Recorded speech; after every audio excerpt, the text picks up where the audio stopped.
Ever wonder what's inside a doctor's bag? Today we'll take a high-yield tour of the essential tools used in primary care and medical students. Think of this as your starter kit for clinical skills and OSCE prep. There's a lot that fits into this little bag, so let's dive in.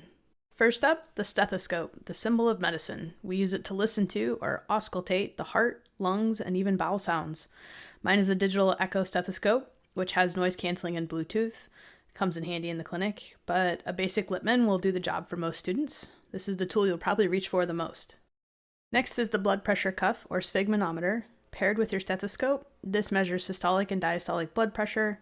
Manual cuffs are common for OSCEs and training, while clinics often use automated versions.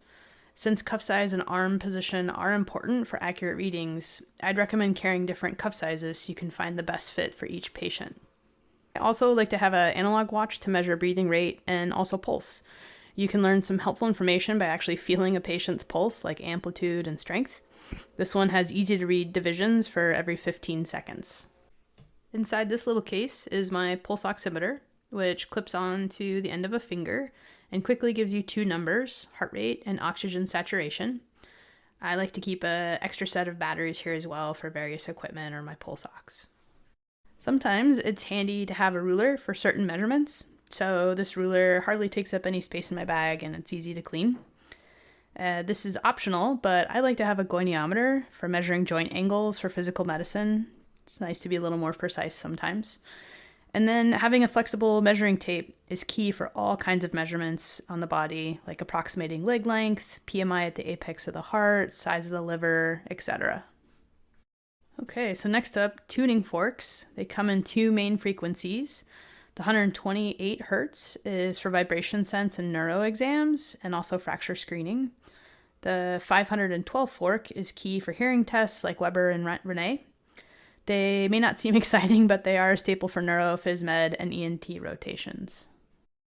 This is the reflex hammer, and it's used to test deep tendon reflexes. So think of that classic patellar tap that makes your leg kick.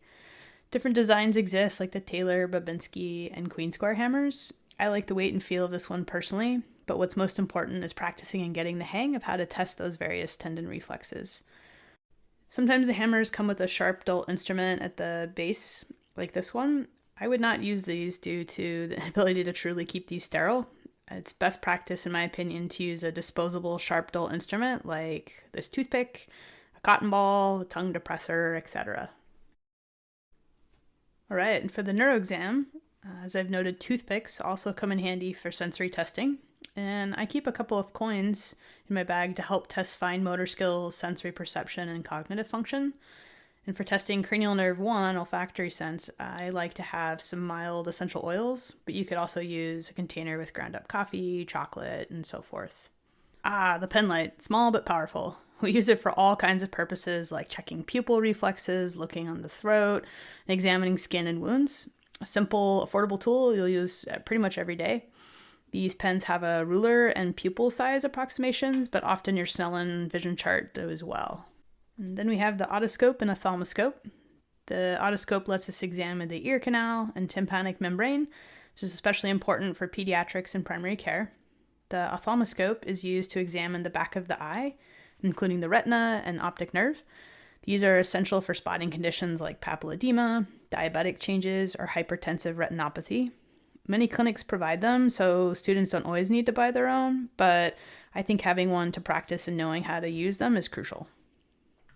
So, not necessarily an essential, but I have an EKG caliper to help read printouts. In the beginning, when learning EKGs, I think it's good to know how to do this manually, and it can't hurt to double check the computer's output. I found an inexpensive case for extra alcohol wipes, my reflex hammer, pen light, tuning fork, and then my stethoscope, so all this isn't bouncing around in my bag. A few other non-essentials, but nice to haves, are a pen and notepad for taking vitals or making a quick note. I like to review this little notebook when I have time between patients, and it came in handy for OSCE prep.